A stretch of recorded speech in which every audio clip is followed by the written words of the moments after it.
everyone at Christchurch School. I'm super excited to be cooking with you today. Your teachers have told me how absolutely amazing you have been with all of your homeschool learning. Well done guys, you are superstars. So today we're going to be making super stuffed peppers. Hello everyone and welcome to our cooking session today. I'm so excited to be cooking with you and to be making our super stuffed peppers today. My name's Claire and I run the Time to Cook Club's online cookery sessions for children and adults.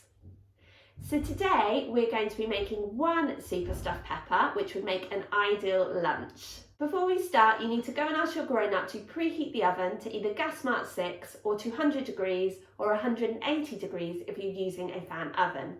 The reason we need to preheat the oven is to make sure that the oven is at the perfect temperature to cook our bakes in when we're ready to pop them in. The reason we have to ask our grown-ups to do this special job is because ovens can be very hot and so can get very dangerous. And we definitely don't want any burnt hands or fingers today. So before we start cooking, we must go and wash our hands to make sure that they're all sparkling clean. So if you haven't already done so, now's the perfect time to do that. So hopefully if you're cooking with me today, you have all of your ingredients weighed out, measured and ready to go, and also the equipment from the equipment list. So let's make a start. So if you haven't already, you need to work with your grown-up to prepare your couscous. So you'll need to measure out 25 grams of couscous, and then you'll need to ask your grown-up to boil the kettle for you and to measure out 40 millilitres of water.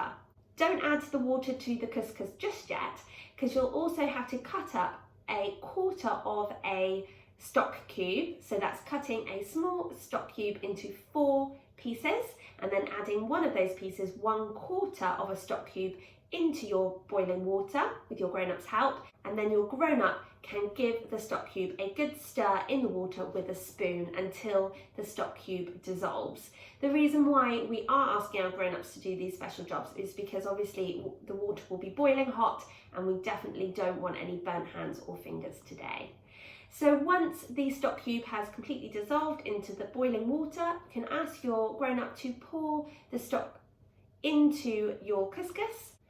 Then you'll need to place a plate over the top or a lid and just leave it for 5 minutes to cook, okay? You can finish by taking a fork and just fluffing up your couscous. So I'm just kind of moving my fork around the couscous, okay, which is going to help to start to separate some of the grains. Okay, and that's your couscous all sorted. Okay, so we're going to be using a spring onion in our recipe today, and this is a spring onion. So before we start, you might want to just peel back one of the layers of the onion to kind of freshen it up a little bit.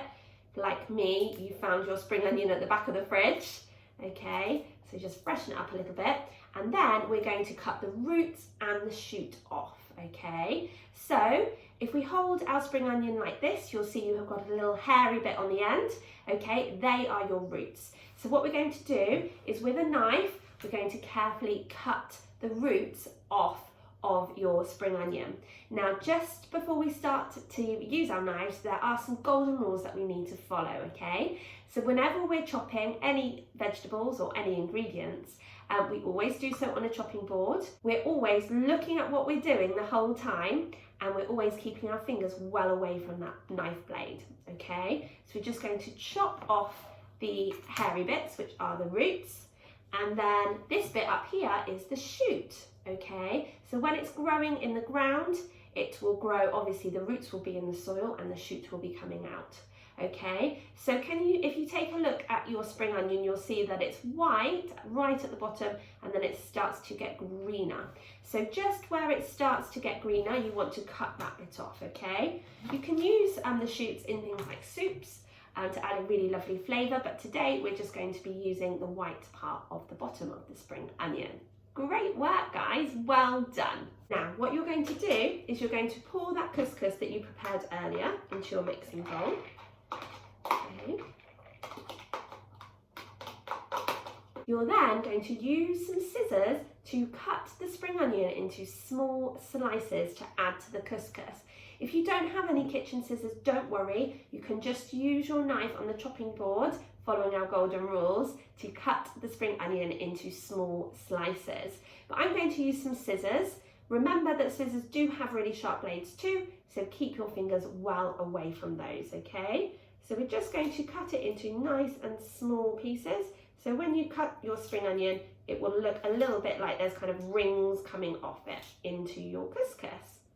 And like I said, this is going to add a really lovely flavour to your couscous. And just continue until you have cut all of your spring onion into small pieces. Now with this video, if you need to pause it at any time to catch up, please do so by pressing the pause button on the device that you're watching it on. There is absolutely no rush, so please do take your time. It's now time for us to prepare our mushrooms. So we're using 2 small mushrooms today. I'm going to peel my mushrooms, and to do that, what I'm going to do is I'm going to take the stalk out, give it a wiggle, and then take it out, okay? And then you can pop your thumb into the middle of the mushroom where there's a hole, and you can try and have a feel of the skin, which is just underneath, and then peel it round, okay? So you're just kind of cleaning up the mushroom. We don't wash mushrooms because otherwise they'll absorb all the water and they'll soak it up like a sponge, and then they'll be really mushy, okay? So we're just going to peel our mushrooms. Great work, guys. And then we're going to chop them.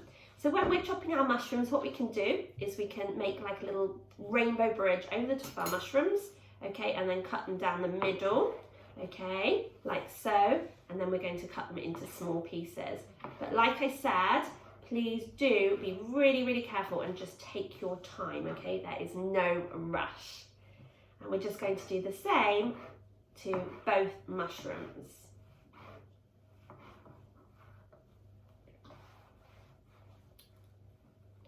And again, we're going to make that lovely rainbow bridge over the top, and then we're going to cut the rest of the mushroom into small pieces.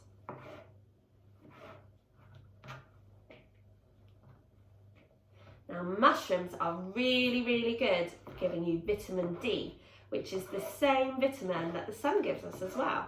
So it's not been very sunny recently, so we all should definitely be eating lots of mushrooms.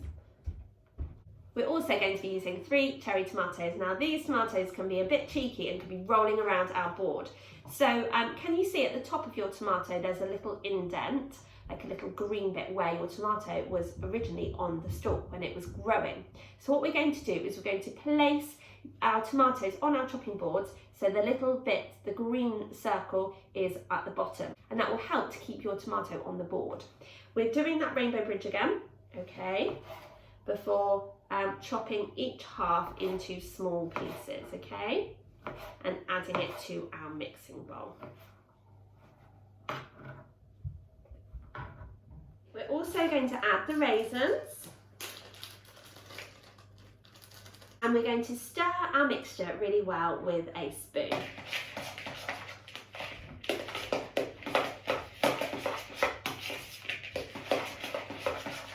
Until all of those lovely ingredients have been mixed in together like this. If you're using parsley, then you can get your herb and you can get your scissors and you can gently snip the parsley into small pieces and add it to your bowl.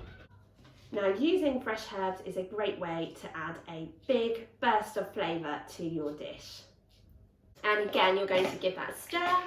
And then if you're using them, you can add your pine nuts now. And again, we're going to give that a stir. Okay, so now it's time for us to prepare our peppers, because we're going to stuff our peppers. So we're going to put this mixture inside our pepper and cook it inside the actual pepper. So you need to get your pepper with the stalk facing up, okay? And then we're going to pop our thumbs either side of the stalk and we're going to push down hard. Okay, so you should have popped the stalk down inside the pepper. So now you can ask your grown-up to help you to cut around the rim of the pepper. Okay, so we're going to make a kind of bigger hole, okay, like so. It's quite tricky, which is why we're asking for you to get your grown-ups to help you. And now what we're going to do is we're going to turn that pepper upside down onto your chopping board, and we're going to give it a tap, tap, tap, tap, tap. And that should help to get all the seeds out. Okay, if you have a look and you've still got seeds there, then you can do it again, okay? And you can also use your fingers to just pull out any kind of white bits from the pepper, okay, and any seeds. So we're just trying to get all of those seeds out before we start putting our mixture in. So before we start stuffing our pepper, we need to grate our cheese, okay? So you'll need a cheese grater. Now, be really careful when you're grating your cheese because the blades are really sharp. They can cut cheese, so they can definitely cut your fingers, okay? So to grate our cheese, we're going to hold our grater really firmly with one hand and the cheese with the other, and we're just going to stroke our cheese all the way down our grater, being really, really careful that we're keeping those fingers well away from the blades. Okay, so go nice and slowly with this. You definitely don't want any grated fingers.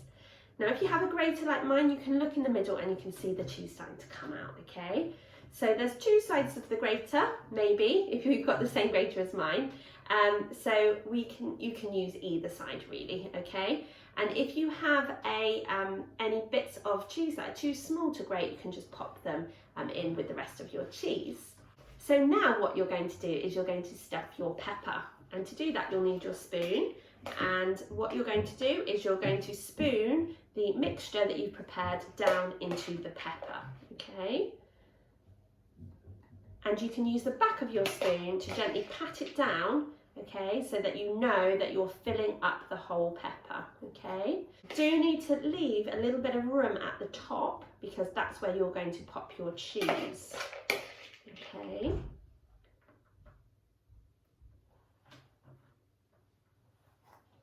And just keep pressing that mixture down deep inside the pepper, okay, to make room.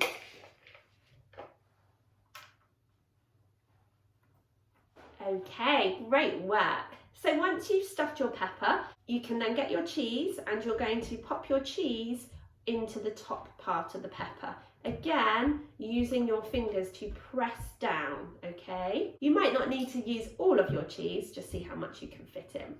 So you need to wrap your pepper in tin foil, like so, okay? So that it's completely covered. Keep it standing the right way up, otherwise all the cheese will fall out.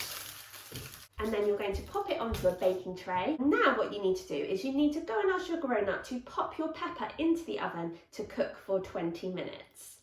After 20 minutes, grown-ups, what you're going to do is you're just going to peel back the top of the tin foil so you can see the cheese, and you're going to cook it for a further 7 to 10 minutes until the cheese is lovely and golden brown on top and bubbling. Okay, but this is definitely a job for grown-ups because ovens can get very hot and so can be very dangerous. Okay, so join me back here once your stuffed pepper has been cooked and we can look at them together. Welcome back. So here we have our super stuffed pepper, and you can just garnish it with a little bit of fresh parsley on top if you'd like. Well done, guys. I'm sure your stuffed peppers look absolutely incredible. I really hope that you enjoyed joining in with me, but more importantly, I hope that you enjoy eating it and sharing it with your family. So if you've enjoyed your cooking session today, you can find out more information about Time to Cook on our website, www.timetocook.uk. Have a super lovely rest of your week and keep being absolute superstars. Thanks so much. Bye.